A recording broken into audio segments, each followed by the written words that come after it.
విద్యా రంగంలోనే అగ్రగామిగా నిలిచిన విద్యా సంస్థ Montessori English medium schools. Phone 227115 మరియు 277022.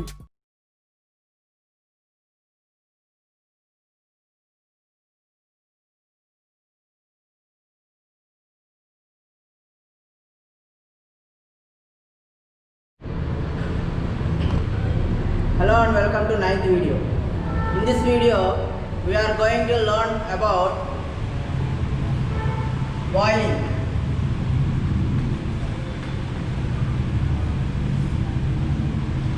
Before video we learned about evaporation and condensation. Here boiling, it is also related to vaporization and is somehow a little bit equal to evaporation. A few changes will be there in boiling. The phase change from liquid to vapor is called vaporization. So evaporation is also the process from liquid to vapor. Boiling is also the phase change from liquid to vapor. But there is a difference between evaporation and boiling. The most important question, foremost question in this chapter, evaporation and boiling differences. Write any 4 differences between evaporation and boiling, like that it may be asked. So let us see what is boiling and what is boiling point and what is the difference between evaporation and boiling. Let us consider a tumbler.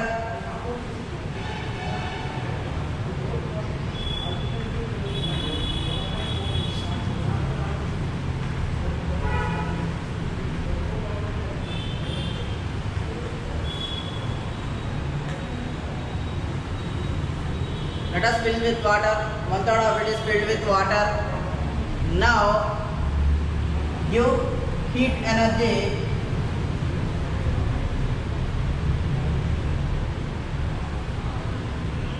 to the tumbler and observe the temperature for every 2 minutes like that, so that you see there is a rise in temperature.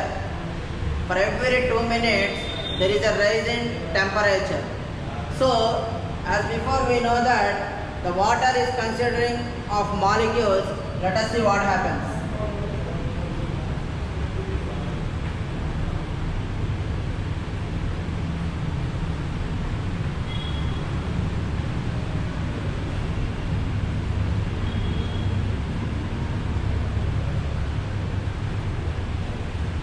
As we give heat energy, slowly the temperature gets raised. At a time it does not reach 100 degrees. Slowly the temperature gets raised. So during the rise of temperature, we can observe that there is a movement in the molecules. Already cold water is having some movement in the molecules which is not observed before heating. After heating, we observe that inside the water the molecules will jiggle, means move randomly. Slowly they move randomly. After some time they move with some more faster. Like that we know that the temperature, the absolute temperature and kinetic energy relation. As the average kinetic energy increases, the absolute temperature is also increased. Means the kinetic energy in this also is slowly increased, so that the temperature will also rise. We know that. After some time, you see that the water bubbles will randomly collide with each other. These randomly collide with each other will move upwards due to the pressure applied on that molecules. Here, temperature and pressure, there is a relation between them. As the temperature increases, the pressure also increases. This is the main point you have to consider here.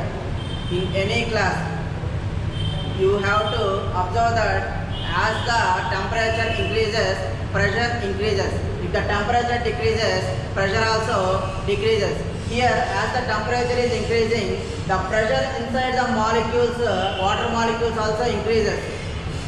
So due to that pressure, the molecules will come up to the surface of the liquid after reaching boiling point. After some time, you know that the water will boil, means moving fastly with randomly. At what temperature the water boils? Most important. The water will boil at 100 degrees centigrade. So boiling point of water.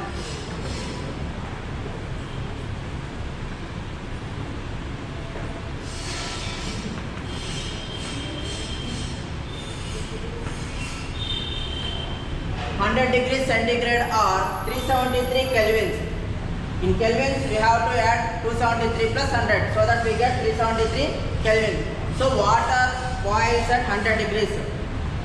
So at that time, when the molecules inside the water comes up and due to pressure, high pressure, they come up and the opposite pressure of the air will fall on the molecules which are at the surface.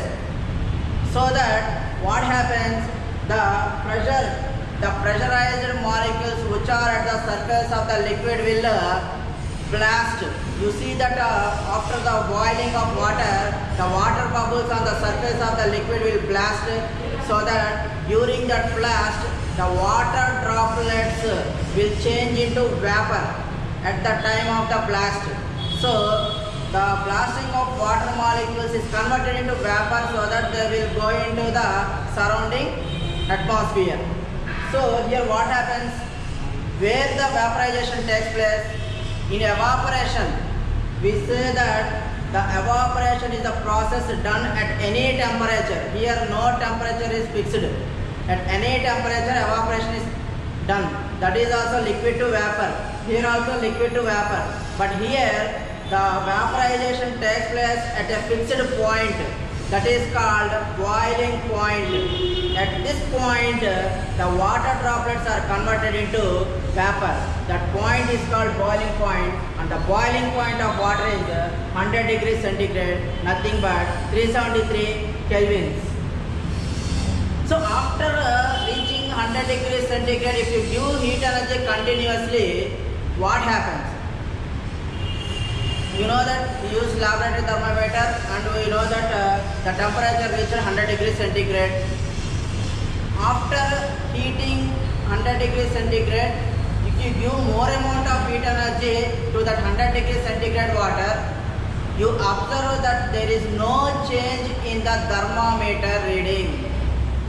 Means what happens to the heat energy given after reaching 100 degrees centigrade? After reaching 100 degrees centigrade, what happens to the water droplets which are blast? We can say that after reaching 100 degrees centigrade, the amount of heat energy which is given is utilized in changing the phase state from water molecules to vapor.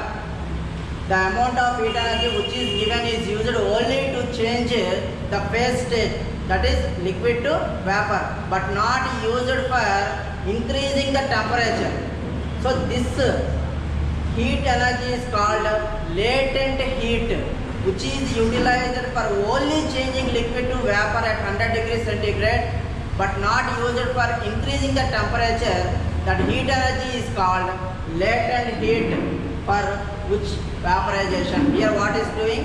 Vaporization is doing. So this is called latent heat of vaporization.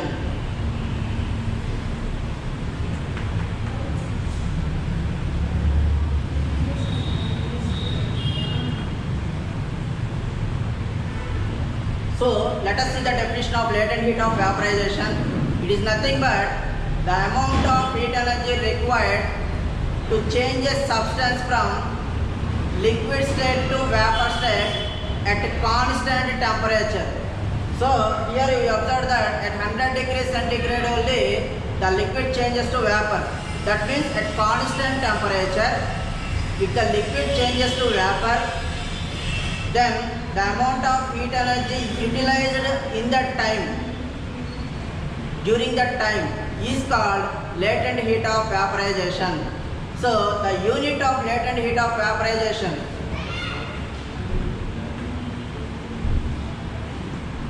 CGS unit of latent heat of vaporization is calorie per gram. Calorie per gram. And MKS SI system is joule per kg. Joule per kg. It has a constant value. Latent heat of vaporization is having a constant value. So latent heat of vaporization is also having a formula. Latent heat of vaporization formula is L equals to Q by M. Q is nothing but the amount of heat energy. M is nothing but the mass of the substance. L is nothing but the latent heat of vaporization. So the formula for latent heat of vaporization is L equals to Q by M, and the value of latent heat of vaporization is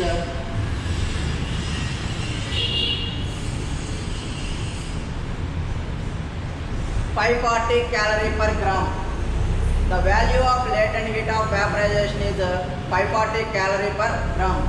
Let us summarize this. What is boiling means?